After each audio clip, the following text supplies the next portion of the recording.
आइए हम देखते हैं कि अगर 10th के बाद आपने 11th 12th science as a career लिया तो आपके पास कौन कौन से ऑप्शन है करियर चूज करने के। अगर आप 12th science as a career लेते हैं तो इसमें आप सब्जेक्ट पढ़ते हैं physics, chemistry, biology, mathematics, English और कोई एक लैंग्वेज। फिजिक्स और केमिस्ट्री तो कंपलसरी है। बायोलॉजी को छोड़कर आप कंप्यूटर साइंस ले सकते हैं, इलेक्ट्रॉनिक्स ले सकते हैं, वोकेशनल सब्जेक्ट ले सकते हैं। अगर आपने मैथ्स को छोड़ना है तो आप सोशियोलॉजी, साइकोलॉजी, ज्योग्राफी ले सकते हैं।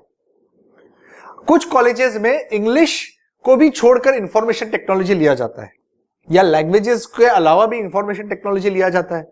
तो इस तरीके से अलग अलग ऑप्शंस अवेलेबल है अलग अलग कॉलेजेस में। लेकिन जब आप 12th पास करते हैं तो आपका रिजल्ट 3 कैटेगरीज में डिस्ट्रीब्यूट होता है। एक कैटेगरी है पीसीबी यानी कि फिजिक्स, केमिस्ट्री, बायोलॉजी। दूसरी कैटेगरी है पीसीएम, फिजिक्स, केमिस्ट्री, मैथ्स। और तीसरी कैटेगरी है एग्रीगेट, मतलब physics, chemistry, biology, languages, maths, IT सब मिला के एक परसेंटेज आता है। तो इन तीनों से दोस्तों करियर अलग अलग है।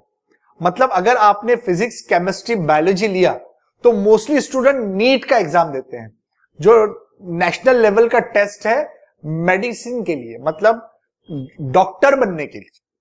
तो नीट का एग्जाम 720 720 मार्क्स का होता है और ऑल इंडिया लेवल पे एग्जाम होता है। 12th साइंस इसके लिए कंपलसरी है, फिजिक्स, केमिस्ट्री, बायोलॉजी इसमें देना पड़ता है। और इसके बाद आपको जो मेडिकल के कोर्सेज में एडमिशन मिलता है वो है एमबीबीएस और BDS. MBBS 5.5 year, BDS 4.5 year, ये 2 कोर्सेज इसमें होते हैं। इसके अलावा आयुष मिनिस्ट्री के कोर्सेज होते हैं जिनके थ्रू आप डॉक्टर बन सकते हैं, जैसे BAMS, bachelor of Ayurveda medicine, BUMS, bachelor of यूनानी मेडिसिन, BHMS मतलब बैचलर ऑफ होम्योपैथी मेडिसिन। ये 3 कोर्सेज आयुष मिनिस्ट्री के अंडर आते हैं।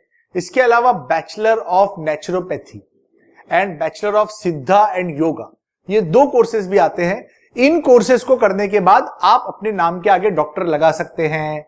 मोस्टली ये कोर्सेज 5.5 साल के हैं, उसके बाद 1 साल की इंटर्नशिप होती है और इसके लिए पूरे मुंबई में, पूरे महाराष्ट्र में, पूरे इंडिया में कॉलेजेस फैले हुए हैं। और नीट एग्जाम देने के बाद काउंसलिंग 2 तरह की होती है, एक काउंसलिंग ऑल इंडिया लेवल पे होती है, एक काउंसलिंग स्टेट लेवल की होती है। नीट के देने के बाद भी कुछ कोर्सेज ऐसे हैं जो किए जाते हैं जिसमें बीपीटी है, बैचलर ऑफ फिजियोथेरेपी है, या BVSC एंड AH है जिसे हम bachelor of veterinary science and animal husbandry कहते हैं, मतलब एनिमल डॉक्टर जिसे कहते हैं। ये भी नीट के थ्रू होते हैं। कुछ colleges, private colleges without NEET भी इनको करवाते हैं। जो कोर्सेज विदाउट नीट होते हैं उन्हें पैरामेडिकल साइंसेस का नाम दिया गया है। ये पैरामेडिकल कोर्सेज की एक लंबी लिस्ट है जिसमें मैंने बताया आपको बैचलर ऑफ फिजियोथेरेपी है, बैचलर ऑफ ऑक्यूपेशनल थेरेपी है, bachelor of auditory speech and language pathology है, बैचलर ऑफ नर्सिंग साइंसेस है, या BPMT bachelor of paramedical technology है। तो ये कोर्सेस पैरामेडिकल में आते हैं जो कि विदाउट नीट किए जाते हैं। पैरामेडिकल में बहुत सारे कोर्सेस आते हैं जिनमें से कुछ खास कोर्सेस हैं जिनके बारे में आप स्क्रीन पे देख रहे हैं। इसमें laboratory technology, radiographic technology, radiotherapy technician, cardiology technician, neurology technician, optometry technician. Optometry 3 साल का अलग से कोर्स होता है 12th के बाद, जिसके लिए आपको किसी तरह की नीट की जरूरत नहीं होती। Plaster technician, blood transfusion technician, anaesthesia technician, operation theatre technician, cyto technician, histopathology, clinical psychology, endoscopy, ये सारे बैचलर ऑफ पैरामेडिकल कोर्सेस हैं जो किए जाते हैं और इनमें बहुत अच्छा स्कोप है। एक परफ्यूशनिस्ट टेक्नीशियन एक होता है जो कार्डियक आईसीयू में काम करता है, कार्डियक ऑपरेशन थिएटर में काम करता है। बैचलर ऑफ पैरामेडिकल कोर्सेस 3.5 साल के होते हैं और इसके बाद मास्टर्स भी होता है। इसके बाद डायरेक्ट जॉब आपको मिल जाता है और ये बहुत अच्छे कोर्सेस है। देखिए, मैं आपको पैरामेडिकल कोर्सेज की कुछ और लिस्ट बता रहा हूं जो बहुत कॉमन कोर्सेस है, जिसमें DMLT है, DRT diploma in x ray technology, DOTT diploma in operation theatre technology, diploma in dialysis technology, diploma in cardiovascular technology, diploma in ophthalmic assistant, dental mechanic certificate. बच्चों ये 10वीं के बाद होता है, 10th के बाद। मुंबई में एक सेंट जॉर्ज कॉलेज है CST स्टेशन के सामने, वहां ये कोर्स होता है। सिर्फ 20 सीट्स होती है और SSC में 92% के ऊपर जिन बच्चों का परसेंट आता है उनको इसमें एडमिशन मिलता है। उसके बाद diploma in ECG technician, diploma in community health, diploma in nutrition and diet planning, ये सारे पैरामेडिकल के कोर्सेस हैं जो गवर्नमेंट में और प्राइवेट मेडिकल कॉलेजेस में फैले हुए हैं। सारे बड़े हॉस्पिटल्स में कोर्सेस होते हैं, इनमें बहुत अच्छे करियर अवेलेबल है।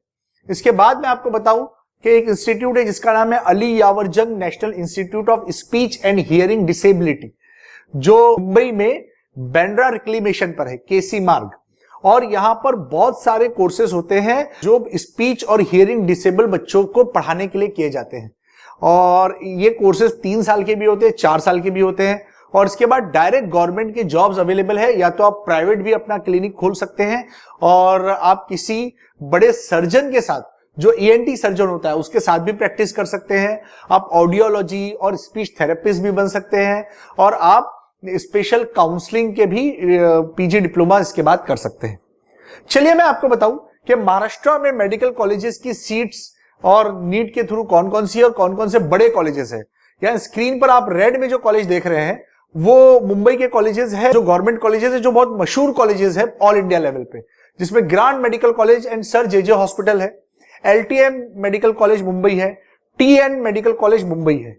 इसके अलावा आप देखें BJ medical college Poona, VM medical college Solapur, government medical college Aurangabad, government medical college Nagpur, इसी तरीके से नागपुर, मीरज, अंबाजोगाई, यवतमाल, धुले, थाने, कोल्हापुर, अकोला, लातूर, इन सब में मेडिकल कॉलेजेस हर स्टेट में, हर डिस्ट्रिक्ट में फैले हुए हैं। देखिए ये दूसरी लिस्ट है जिसमें आप मेडिकल कॉलेज देखते हैं। इसमें देखिए ऊपर एक आर्म फोर्स मेडिकल कॉलेज है पूना का, इसके बारे में भी मैं आपको जल्दी बताऊंगा। इसके अलावा मुंबई में के 4 कॉलेजेस, नवी मुंबई के कॉलेजेस इसमें रेड में दिए हुए हैं। ये प्राइवेट कॉलेजेस भी है और गवर्नमेंट कॉलेजेस भी, दोनों कॉलेजेस की लिस्ट है। आप याद रखिए दोनों कॉलेजेस की फीस में भी जमीन आसमान का फर्क है और एडमिशन प्रोसेस में भी थोड़ा फर्क है। आइए मैं आपको बताऊं कि आर्म फोर्स मेडिकल कॉलेज क्या है।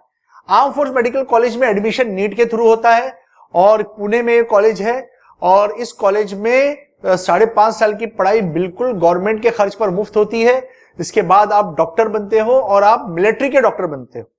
इसके बाद अगर आप पीजी करते हो वो भी पढ़ाई फ्री है। अगर आप पीजी नीट देकर इसमें जाते हैं, आपको गवर्नमेंट में आर्मी में 15 ईयर सर्विस करना पड़ती है कंपलसरी अगर आप आर्म फोर्स मेडिकल कॉलेज में जाते हो, लेकिन पूरी पढ़ाई फ्री है। डॉक्टर बनने के बाद आपकी पोस्टिंग होती है, आपको all India train ticket free है, आपका रेसिडेंस फ्री है, फैमिली इंश्योरेंस मेडिकल फ्री है, स्कूल फ्री। मतलब है कि पूरी आपकी पूरी लाइफ गवर्नमेंट के खर्च पर होती है। तो इस तरीके से ये आर्म फोर्स मेडिकल कॉलेज है जिसमें आप लेफ्टिनेंट, कर्नल, जनरल यहां तक आप जा सकते हैं। इसके अलावा मैं आपको बताऊं कि बैचलर ऑफ पैरामेडिकल टेक्नोलॉजी में कौन कौन से कॉलेजेस हैं।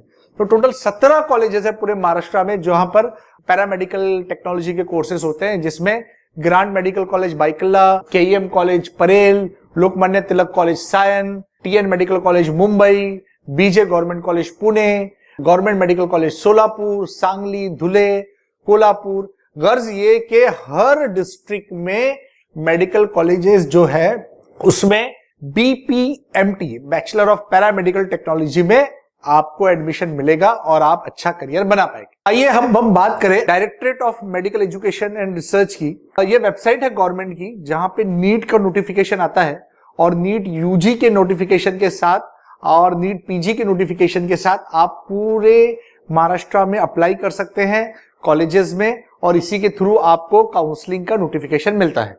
तो ये हो गई मेडिकल की बात। Thank you.